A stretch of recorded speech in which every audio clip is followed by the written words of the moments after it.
కేంద్రంలో అధికారంలో ఉన్నటువంటి బీజేపీ ప్రభుత్వం నిరంకుశంగా ప్రవర్తిస్తుంది. పాసులు ఇచ్చి ఎంపీ పార్లమెంట్ మీద దాడి చేసేందుకు ప్రయత్నించారని ఈరోజు దాన్ని నిరసిస్తూ పెద్ద ఎత్తున వామపక్షాల ఆందోళన కార్యక్రమం చెప్పంటే మనతో మాట్లాడడానికి వామపక్ష నాయకులు.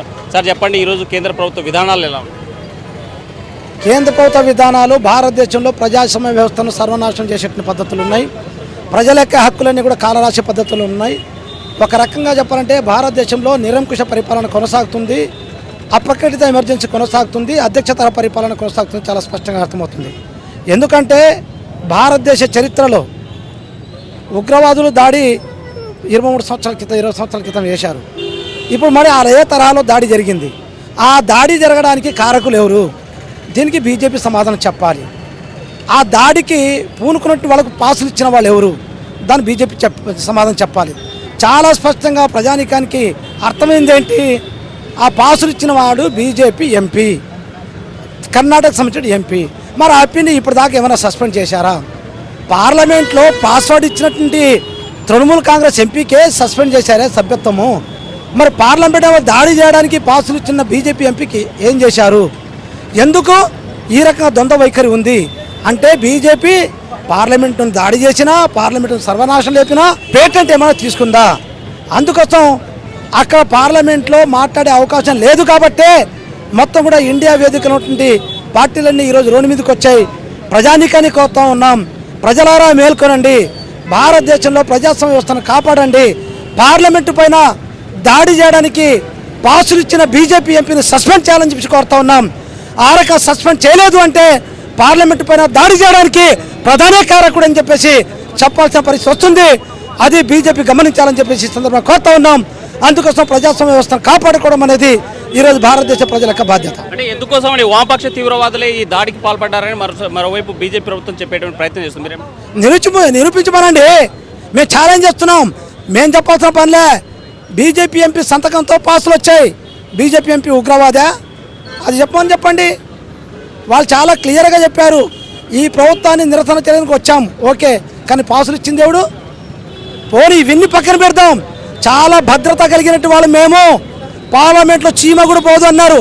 మరి చీమ పోనీ పార్లమెంట్లో నేనే 54 ఇంచుల కలిగినటువంటి ప్రధాని చెప్పుకున్నటువంటి ప్రధాని నాయకత్వం ఈ పార్లమెంట్లో మరి చీమ కూడా దూరదు కదా. 3 రకాల నుంచి 5 రకాల భద్రతా వ్యవస్థ నుంచి పొగబాంబులు ఎక్కడి నుంచి వచ్చాయి? నరేంద్ర మోడీ తీసుకుని వచ్చారా? ఇంకొకరు ఎవరైనా తీసుకుని వచ్చారా? దీన్ని బీజేపీ వాళ్ళు సమాధానం చెప్పాలి. బీజేపీ సమాధానం చెప్పలేక ఈరోజు గురువింద గింజ తన నలుపును ఎరగదు అన్నట్టు బీజేపీ యొక్క తీరు ఉందని చెప్పి చాలా స్పష్టంగా అర్థమవుతుంది. మీరు చెప్పండి రామకృష్ణ గారు, ఎందుకోసం అని ప్రతిపక్షాల వాళ్ళ సభ్యులను అక్రమంగా సస్పెండ్ చేశారు? కేంద్ర ప్రభుత్వం వైఖరి ఎక్కడ బీజేపీ నిరంకుశ వైఖరో లేకపోతే వాళ్ళ దొంగ విధానాలు బయటపడతాయో అని చెప్పి కాంగ్రెస్ పార్టీకి సంబంధించినటువంటి ఎంపీలు, వామపక్ష పార్టీలకు సంబంధించినటువంటి ఎంపీలని వాళ్ళు ఎక్కడ మా లోపభూయిష్టమైనటువంటి హక్కులు లేకపోతే వాళ్ళ అంశాలని లేవనెత్తుతారు అని చెప్పి ఈరోజు నిరంకుశంగా బీజేపీ ప్రభుత్వం అందరు ఎంపీలందరూ కూడా సస్పెండ్ చేసి 3 నల్ల చట్టాలని తీసుకొచ్చి పార్లమెంటులో మోజుబాని ఓటుతో పాస్ చేసుకున్నటువంటి విధానమే దీన్ని బట్టి అర్థమవుతా ఉంది.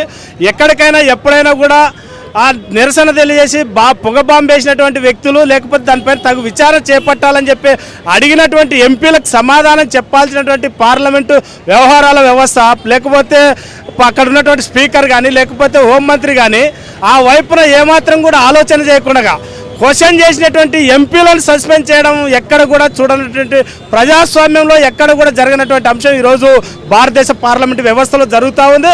ఇది పూర్తిగా ఇది బ్లాక్ డేగా మేము అభివర్ణిస్తూ ఉన్నాం. ఇప్పటికే నీవు సస్పెండ్ చేసి ఈ చట్టాలన్నీ తీసుకొచ్చి మేము నెగ్గినాం అనుకుంటే కాదు. 2024లో ప్రజలందరూ కూడా ఆలోచన చేస్తూ ఉన్నారు. ఈ బీజేపీ ప్రభుత్వాన్ని తగిన బుద్ధి చెప్పడానికి, తగిన గుణపాఠం చెప్పడానికి, ప్రజలందరినీ కూడా చైతన్యవంతం చేయడానికి వామపక్ష పార్టీల ఆధ్వర్యంలో ఇండియా కూటమిగా తయారయ్యి తగిన బుద్ధి చెప్పడానికి వామపక్ష పార్టీలు సిద్ధంగా ఉన్నాయి. నరేంద్ర మోడీ కాసుకో అని చెప్పే విధంగా ఈరోజు అందరూ కూడా ఐకమత్యంతో ముందుకు పోతామని చెప్పి సందర్భంగా తెలియజేస్తా ఉన్నాం. వామపక్షాలు ఒకటే చెప్తున్నాయి, అక్రమంగా సస్పెండ్ చేయడం కాదు, దాడి చేసినటువంటి వాళ్ళపైన విచారణ జరిపించాలని డిమాండ్ చేసేటువంటి పరిస్థితి కనిపిస్తుంది. వీడియో జర్నలిస్ట్ చంద్రశేఖర్తో హుస్సేన్, RTV, కర్నూలు. మరిన్ని వీడియోస్ కోసం ఛానల్ ని సబ్స్క్రైబ్ చేయండి, లేటెస్ట్ అప్డేట్స్ కోసం వాట్సాప్ ఛానల్ ని ఫాలో చేయండి అండ్ లింక్ డిస్క్రిప్షన్ లో ఉంది.